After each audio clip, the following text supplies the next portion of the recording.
रामचंद्राय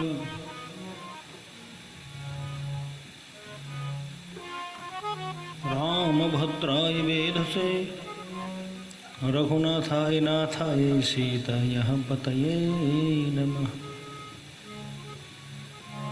श्री राम राम रघुनंदन राम राम,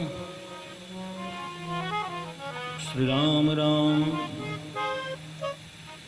भरताग्रज राम राम, श्री राम राम रणकर्कश राम राम, श्री राम राम शरणं भव राम। तो देखिए श्री महावीर जी हनुमान जी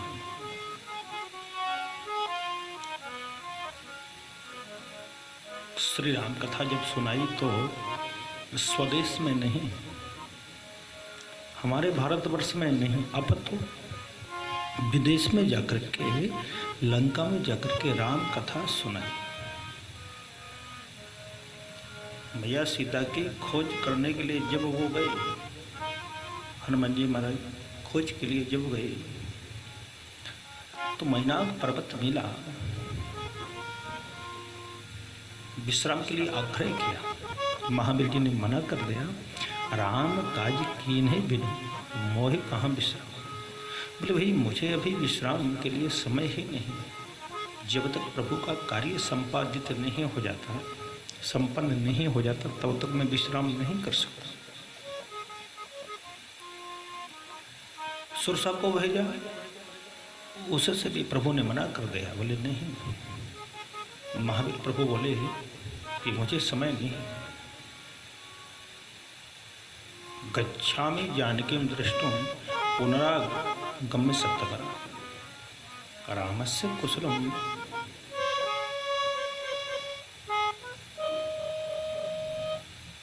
कथित्वा त्वदाननम्। मुझे अभी समय नहीं, मैं रुक नहीं सकता। लंकने से कोई बात नहीं की हनुमान जी महाराज, लेकिन विभीषण से जब प्रभु मिले, हनुमान जी महाराज का समागम जब विभीषण से हुआ तो घंटों वार्तालाप हुआ। कहने का तात्पर्य मेरा आशय कि वहाँ राम कथा हनुमान जी महाराज ने विभीषण को सुनाई। उससे पहले जब रावण के भवन में हनुमान जी महाराज ने प्रवेश किया था तो देखा कि रावण वहां खर्राटे बजाकर सो रहा था। मानस सावधान करते हैं कि जब कोई संत आए, जब कोई भक्त हमारे घर में आए तब हमें जाग जाना चाहिए, लेकिन रावण वहां सो रहा है। विभीषण जी के पास हनुमान जी महाराज आए तो विभीषण जी जाग गए और कहने लगे कि राम राम तेहि, राम राम तेहि सुमिरन कीना,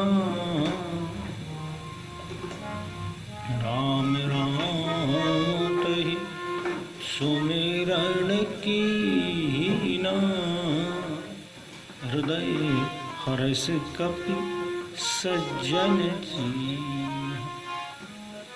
हनुमान जी महाराज ने तुरंत ही पहचान लिया कि ये तो सज्जन है, क्योंकि हनुमान जी महाराज विद्यावान है और पहचानने में कभी चूक करते नहीं। जैसे उस निश्चरी का कपट भी जान गए थे। कासु कपट कपि तुरत ही चिन्ह, और यहाँ हृदय हर्ष कपि सज्जन चिन्ह।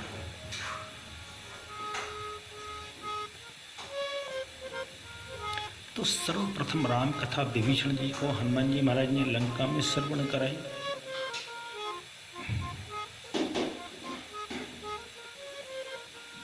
राम राम तेहि सुमिरन कीना, हृदय हर्ष कपि सज्जन चिन्ह।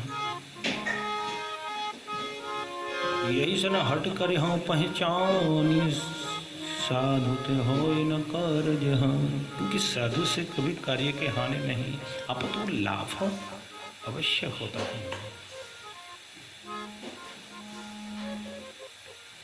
राम कथा हनुमान जी महाराज ने सुनाई। विभीषण ने जब नाम पूछा कि तुम्हारा नाम क्या है, तो हनुमान जी महाराज ने अपना नाम भी राम कथा से, मतलब राम की कथा कहे कि तदुपरांत फिर सुनाई। तब हनुमंत कही सब राम कथा निज नाम। कैसी सुनाई कथा को? जब पूछा विभीषण ने कि अपनी कथा तो सुनाओ, तो हनुमान जी महाराज ने सबसे पहले राम कथा, तदुपरांत अपना नाम। सुनत जुगल तन पुलक मन, मंगन सुमिरे गुण ग्राम। तो ये राम कथा कही सब।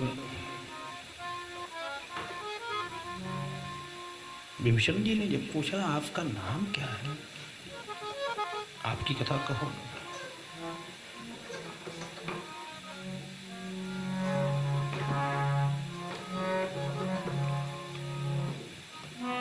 करे प्रणाम पूछी कुशलाई,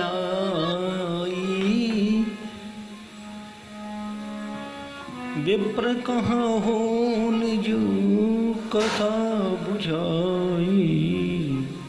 करे प्रणाम।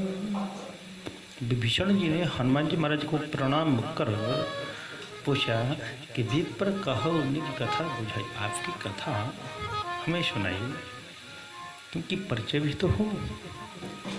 परिचय होना अनिवार्य है कि कौन कहाँ से आया है, पता भी तो ये चले कि आप कहाँ के रहने वाले हो, क्या आपका नाम है। तो मानस हमें सावधान करते हैं कि नाम भी कहीं बताना पड़े तो राम कथा के बाद। तो हनुमान जी महाराज ने अपना नाम बताया। तब हनुमंत कही सब राम कथा निज नाम, सुनत जुगल तन पुलक मन, मंगन सुमिरे गुण ग्राम। राम कथा कहे सुनाई, क्योंकि जीवित का अधिकार नहीं मिलता, वक्ता को आनंद की अनुभूति होती नहीं। जैसे कि एक श्रोता चाहता है कि मुझे अच्छा वक्ता मिले, सुंदर वक्तव्य देने वाला हो तो मैं कथा श्रवण करूं, वैसे ही एक उद्बोधन देने वाला सोचता है कि मुझे कोई ऐसा श्रोता मिले जो समझदार हो, समझने वाला हो। तो यहाँ दोनों श्रोता वक्ता अनुरूप मिले। हनुमान जी महाराज ने राम कथा कही सुनाई। कथा तो सब कहते सुनते हैं, अब ये कैसे पता चलेगा कि कथा को सुना कि नहीं, तो इसमें देखो किस पता चल जाएगा, ध्यान दो।